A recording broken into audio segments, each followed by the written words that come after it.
हो गया खरी हो हमर यार मनावा तो एक बेर बात कर लगे।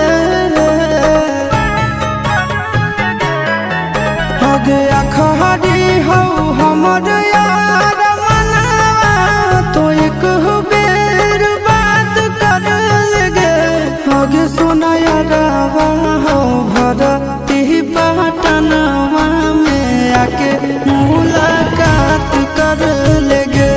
आगे सुना यारवा हो भरती पटनवा में आके मुलाकात कर लेगे।